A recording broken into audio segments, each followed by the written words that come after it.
Here we are with lesson 5-2, rational numbers. This is a lovely bullseye that I love to use for this lesson because to me it makes it clear which category belongs to other categories and which categories don't belong together. So when you have rational numbers, which is our only vocab word for this section actually, rational numbers are any numbers that can be written or represented as a fraction. So rational numbers include all these other kinds of numbers that we have talked about. When you start off with numbers, so your first experience with numbers in your life is probably counting. Those are our natural numbers. So we start with natural numbers even before preschool and into preschool when we're counting things. So when you're counting, you start with 1. 1, 2, 3, 4, and on up. The next thing that happens is you add 0. So whole numbers actually start with 0 and then include all the natural numbers. So the only difference between whole numbers and natural numbers is actually 0. Our natural numbers are our counting numbers.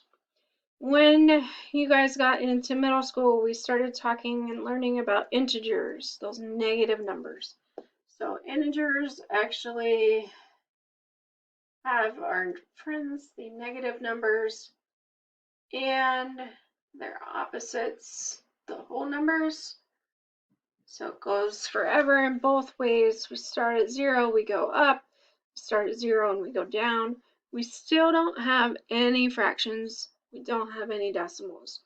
So natural, whole, integer, we have no fractions, no decimals yet. Rational numbers are where you begin to have fractions and decimals. So any number at all, that can be written as a fraction is a rational number. What that means is both terminating and repeating decimals are considered rational numbers. Both terminating and repeating decimals we can write as a fraction. So rational numbers are any number that can be written as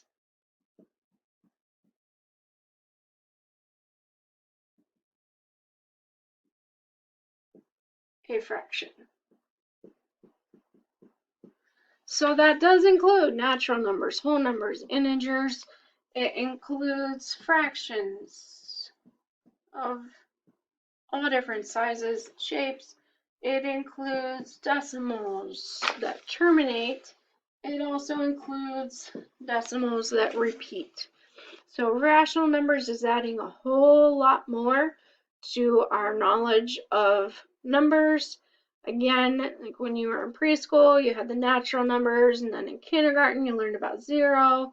In middle school, you learned about those negative numbers, and then even bigger and far-reaching, further out than that are these rational numbers, which are anything that can be written as a fraction. It can be a fraction, can be a terminating decimal, and it can be a repeating decimal. When you're talking about which group of numbers something belongs in, so is it an integer? Is it a rational number? Is it a natural number? What exactly is this number?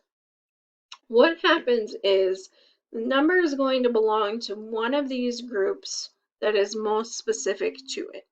And then, whatever group that is, it belongs to that group and it belongs to everything outside of that group.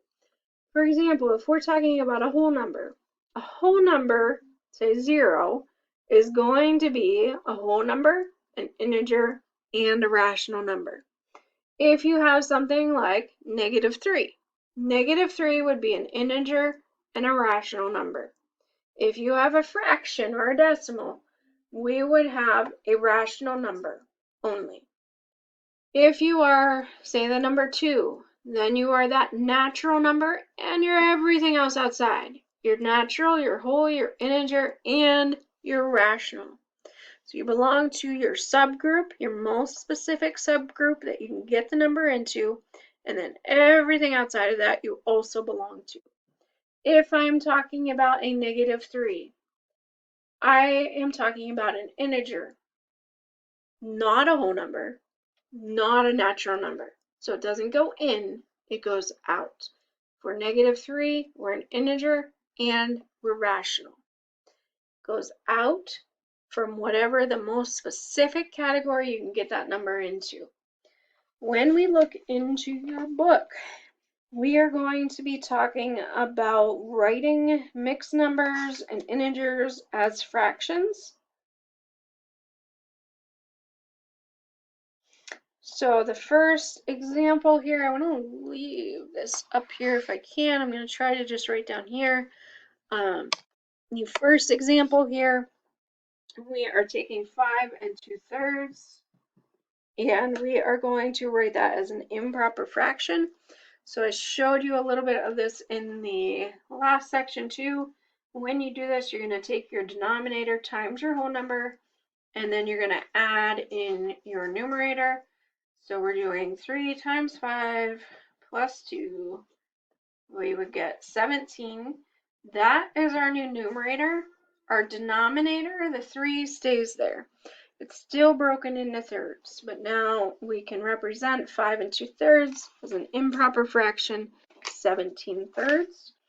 The other thing that they show us here is if you have an integer, or it could be a positive integer, which would also be a whole number or a natural number. If you have that and you need to represent it as a fraction, all you need to do is put whatever the number is over 1. That's going to change it into a fraction, but keep its value of -3. So if you don't have a fraction and you need one, just change it into over 1. I'm actually going to jump to example 4 right now. I'll go back to 2 and 3, but while I have this up here, I want to do example 4. So example 4 is talking about this bullseye chart that I made. If you are given a number and you are supposed to classify that number, there's a few ways that that can be done. They'll either say, is this a rational number or an irrational number? Or they'll ask you what all categories does that number belong to. Please remember that it belongs to the most specific one you can get it to. So go in until you find the last one it's true for. It's going to belong to that and everything outside of that. So they ask us to figure out -6. So we'd come in, yeah, -6 can be written as a fraction. It is an integer, and we go to whole numbers. It's not a whole number because whole numbers don't have negatives. So this one, -6, would be an integer, and it's rational. So it's integer and rational. The next one that they give us is 2 4/5.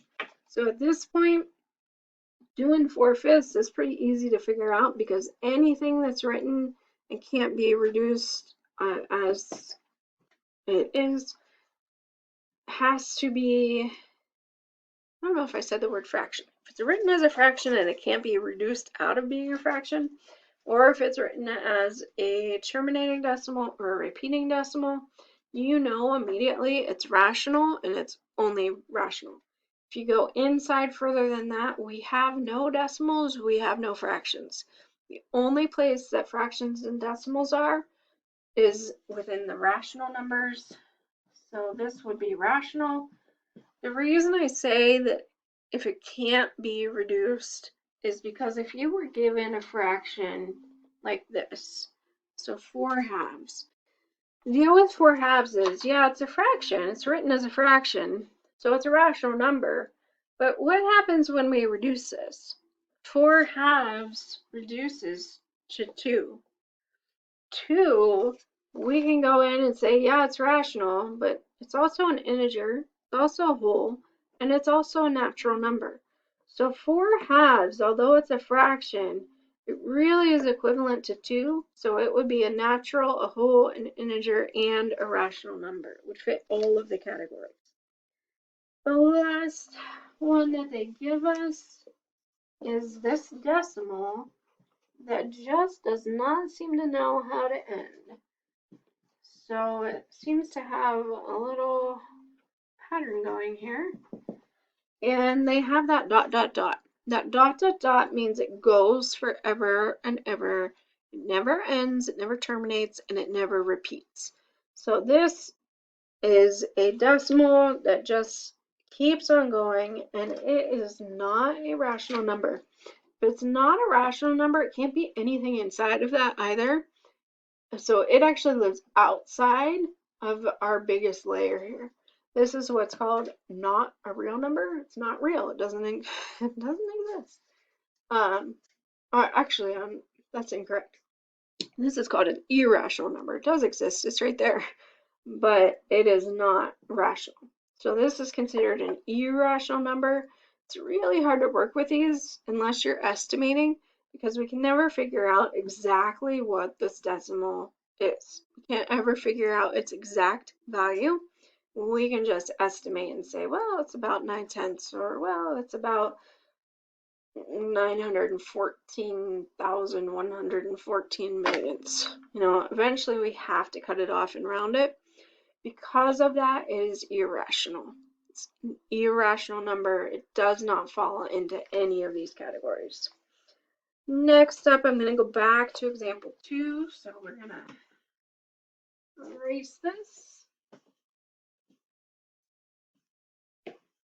All right, so example 2, we are writing each decimal as a fraction or a mixed number in simplest form. So the best thing that I can tell you here is I hope you paid attention in 6th grade when we went over how to read a number properly. So if you know how to read this properly, you're going to be golden here, because when we look at this number, we know, hopefully, that this is 48 hundredths. When you hear that TH, you know that we are talking about a fraction. So when we say 48 hundredths, if I said to you, write 48 hundredths, some of you would write the decimal and some of you would write the fraction. Both of you would be correct. These are two different ways that we can represent 48 hundredths. So if we know how to write that, or how to say it, we know how to say it, you just write the fraction listening to what you said. So that would be 48 hundredths. They also give us 6 and 375 thousandths. Again, you're hearing that TH, we hear that it's a decimal. So we just say 6 and 375, because that's 375. And it's thousandths. So thousandths means we put 1,000 down for our denominator. And these are actually equivalent. 375 thousandths can be written as a decimal or a fraction. When we're doing these problems, when we're changing these decimals to fractions, you're going to, in a lot of cases, you're going to have to reduce. So when we look at both of these fractions, we can reduce both of these. So I need you to pay attention after you switch your numbers, your decimals, to fractions. Make sure you think, well, can I reduce this? Is there anything that goes into both my numerator and my denominator? If you can find your greatest common factor, that's fantastic. Use that. You'll just have to divide once and you'll get your answer. If not, just start dividing by something you know you can divide by.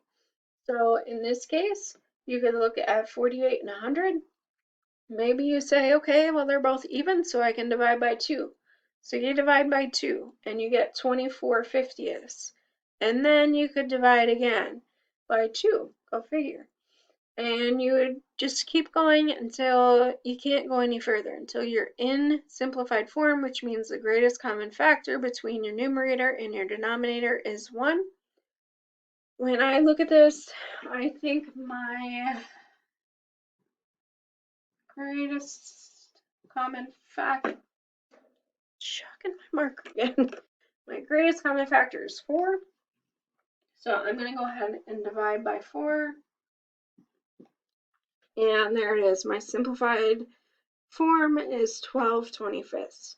When I come down to this one, again, you might want to say, okay, well, I have a 5 and I have a 0 in my ones place, so I know I can divide by 5. So I'm going to start there. If you think about it further, some of you might, I don't know. I guess I don't know. I don't know this, that I would have picked up on this unless I was, if I wasn't a math teacher, I might not have picked up on this, but I am, and I deal with numbers a lot. 125 actually goes into both of these, believe it or not. I'm going to divide by 125 on the top and the bottom, and I end up with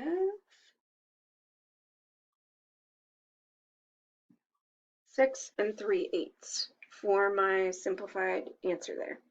So 6 3/8 is our reduced fraction in simplified form.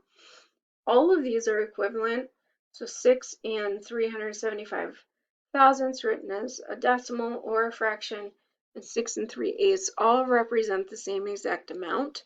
They're just written in 3 different ways. The last example for you here is how to write a repeating decimal as a fraction. So I'm gonna show you this. It's kind of fascinating for me, the math teacher. You guys might just go, why do I care? But it is interesting mathematically that you can do this. So let me show you how it's done. If we have 8/10 with a repeating period of 8, what we're going to do is take n, we're going to make up an n, right?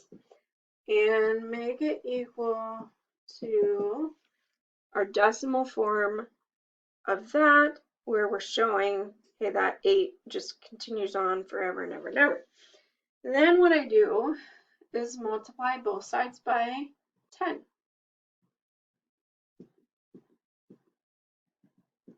When I do that, on this side I have 10n. On this side, my decimal is going to move one place. So I would get that. The next thing that you do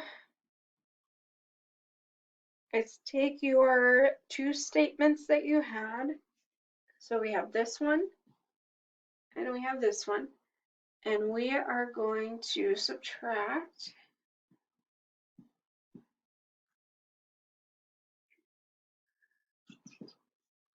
We're going to subtract. What we end up with is that 9n equals 8. When you think of this as a one-step equation, 9 is being multiplied by n. So we're going to divide by 9 to get rid of those and be left with n. And check this out. There's our fraction, 8/9. Crazy, crazy, crazy that you can do that. I have no idea who thought up that.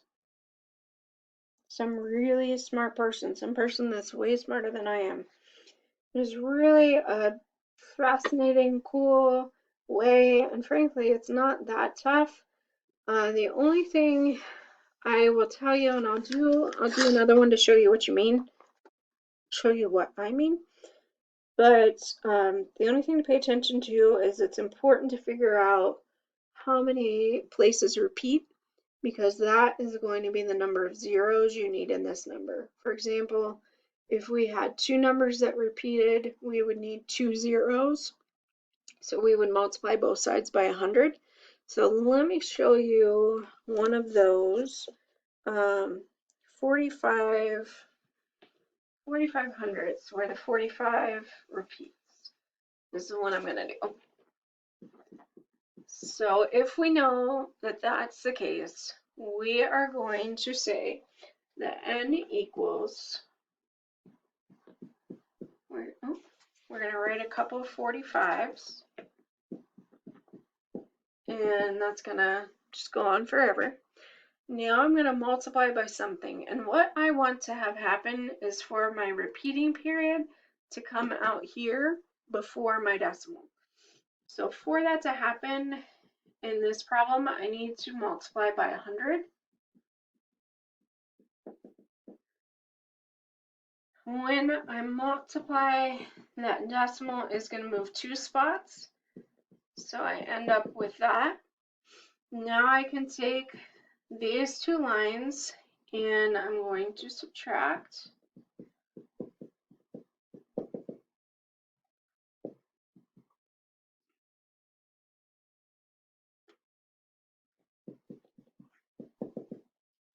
When I subtract here, I get 99, and over here I get 45.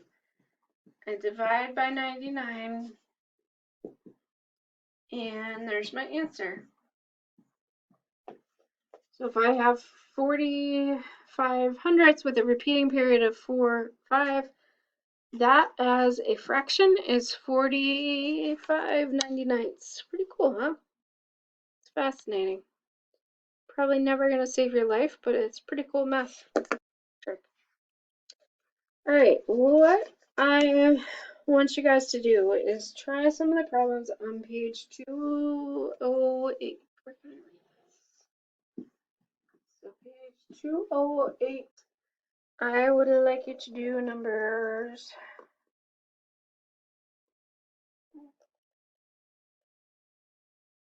And this is usually where you guys shout out what you want to do. Kind of cracks me up.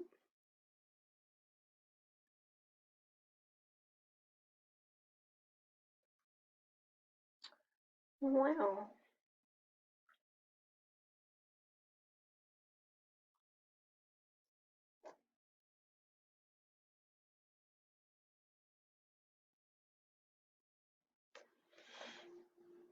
I'm going to have you do 15 to 42 by 3s.